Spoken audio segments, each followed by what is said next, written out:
ஸ்தோத்திரம் ஆண்டவரே.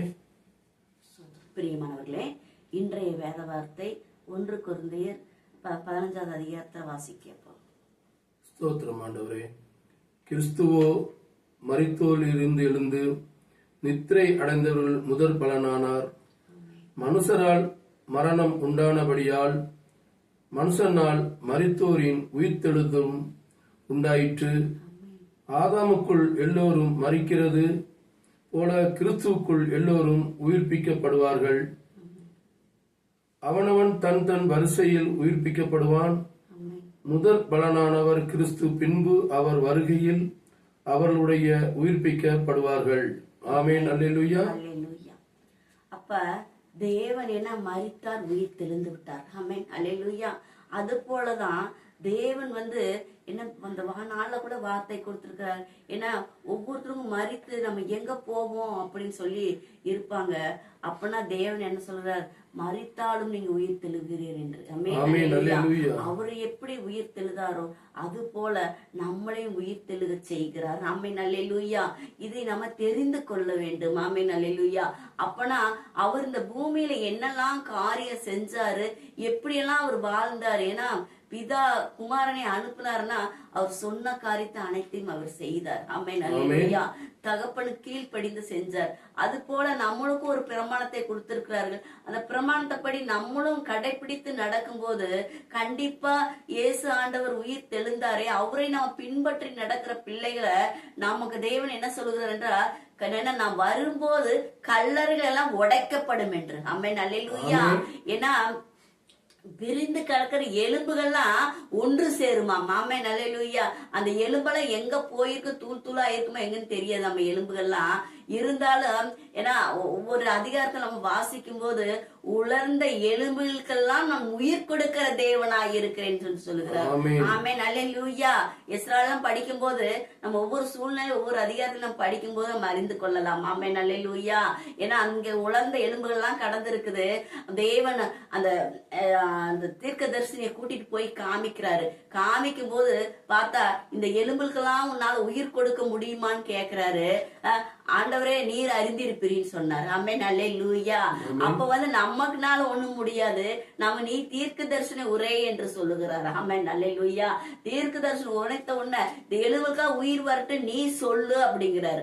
அப்ப தேவன் சொல்லல, தேவன் நம்ம வாயினால அறிக்கை பண்ண சொல்லுகிறார். ஆமென். அல்லேலூயா.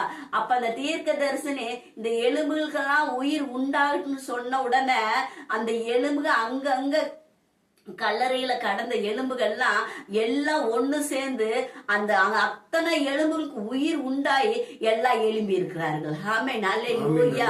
அப்படித்தான் நம்ம தேவன் உயிர் தெழுந்தார் என்றால் தேவன் அந்த ஒவ்வொரு காரியத்தையும் பார்த்து பார்த்து நடந்தார். ஆமென். அல்லேலூயா.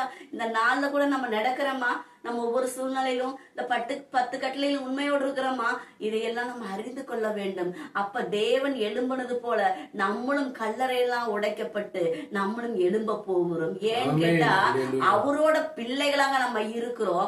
அதனால நம்ம எழும்ப போகிறோம். ஹல்லேலூயா. அப்ப இதையெல்லாம் இந்த நாள்ல கூட நம்ம அறிந்து கொள்ளணும். ஏன்னா தேவனை பின்பற்றணும். அவர் என்னென்ன காரியம் செஞ்சார். ஏன்னா நம்ம அறிக்கை பண்ணணும். இயேசுவே நமக்கு இது உண்டாகணும்னு சொன்னா அது உண்டாகும் கண்டிப்பா. ஏன்னு கேட்டா அவர் வார்த்தைக்கு கீழ்ப்படி நடக்கிற ஒவ்வொரு பிள்ளைகளும் வர்ற வார்த்தைகள் செயல்படும். ஆமென். அல்லேலூயா. வாயினால அறிக்கை இருந்தான் சொல்லிக்கிறேன் உனக்கு எல்லாத்தையும். ஏன்னா சிலுவையில பாவத்துக்கு ஏன்னா அக்கிரமம் அநியாயம் நம்ம செய்த ஒவ்வொரு இச்சைவெளி பாவ வழிகளை என்னெல்லாம் நம்ம எல்லாத்தையும் சிலுவையில எடுத்து போட்டுட்டாரு. அப்பனா நம்மளுக்கு அதுக்கு பதிலா ஐஸ்வர்யத்தை கொடுத்திருக்கிறார், கனத்தை கொடுத்திருக்கிறார், நம்மளுக்கு அறிக்கை பண்ண அதிகாரத்தை கொடுத்திருக்கிறார். ஆமென். அல்லேலூயா. பிசாசை மிதித்து பிசாசு எல்லாமே அவரை அழிச்சு போட்டுட்டார். ஆமென். அல்லேலூயா. சிலுவையிலே அழிச்சிட்டார். அப்பனா நம்மளுக்கு அதிகாரத்தையும் பலத்தையும் கொடுத்துட்டார். ஒருத்தர் சுகம் இல்லாம இருக்கிறாங்களா, அவங்களுக்கு போய் வாரத்தோட நீங்க ஜெபம் பண்ணீங்கன்னா அவங்களுக்கு சுகம் ஆகும். ஆமென். அல்லேலூயா. அப்போ ஒருத்தர் சத்தம் இல்லாம இருக்கிறானா, சோர்ந்து போய் இருக்கிறானா, ஐயோ மரித்து போயிருவோன்னு இருக்காங்களா, நீங்க மரிக்கும் அவங்களுக்கு நீங்க பலத்தை கொடுக்க வேண்டும். ஆமென். அல்லேலூயா. சிஸ்டர் பிரதர் நீங்க ஒண்ணும் ஆகாதீங்க பிரதர், ஏசப்பா உங்களுக்கு உயிர் கொடுக்க போகிறார் நீங்க சொன்னீங்கன்னா கண்டிப்பா அவங்களுக்கு அவங்க பலப்படுவாங்க, அவங்க உயிரோடு இருப்பார்கள். ஆமென் அல்லேலூயா. இந்த மாதிரிதான் தேவன் நம்மளுக்கு ஒவ்வொரு காரியத்தையும் ஒவ்வொரு நாளும் நம்ம வார்த்தை வழியாக நம்மளோடு பேசிக்கொண்டே இருக்கிறார். நம்ம இதெல்லாம் அறிந்து கொள்வர்களாக இருக்கணும். நமக்கு எல்லா அதிகாரத்தையும் நம்மளுக்கு கொடுத்திருக்கிறார். ஆமென் அல்லேலூயா. அதன் பின்பு முடிவு உண்டாகும். அப்பொழுது அவர் சகல துரைத்தனத்தையும் சகல அதிகாரத்தையும் வல்லமையும் பரிகரித்து தேவனும் பிதாவுமாய் இருக்கிறவருக்கு ராஜ்யத்தை ஒப்புக் கொடுப்பார். எல்லா சத்துருக்களையும் தமது பாதத்திற்கு கீழாக்கி போடும் வரைக்கும் அவர் ஆளுகை செய்ய வேண்டியது. ஆமென் அல்லேலூயா. அல்லேலூயா.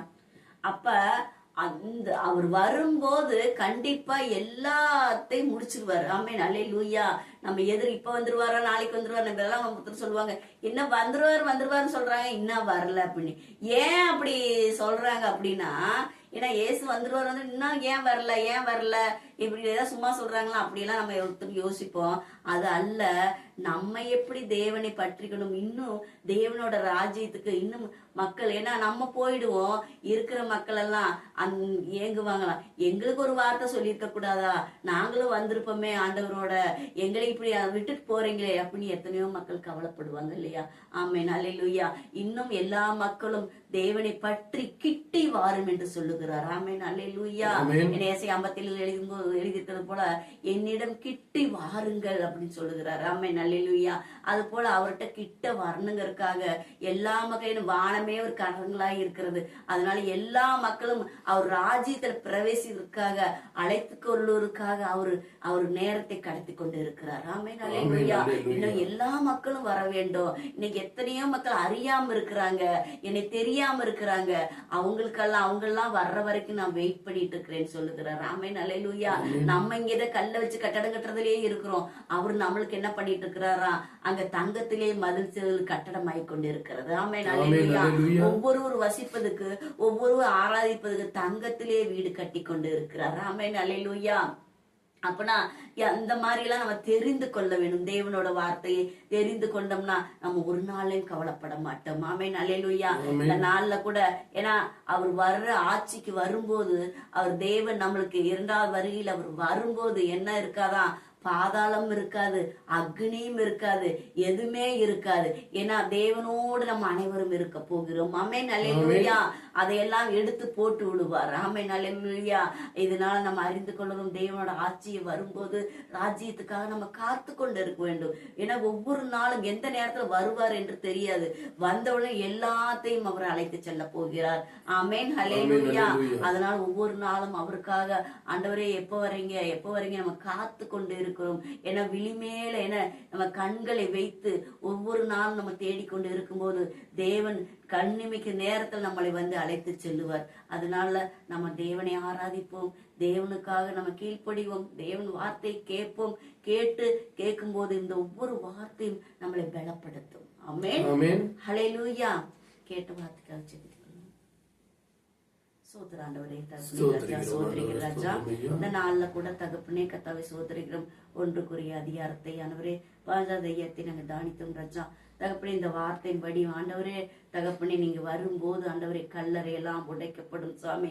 கர்த்தாவே மரித்தோர் எழும்ப போகிறார்கள் ஆண்டவரே தகப்பனே. அது போல தகப்பனே ஒவ்வொருவரும் இந்த மரண பயத்துல கூட இருக்கிறோம், எத்தனையோ தாயாரும் தகப்பனும் இருப்பாங்கப்பா.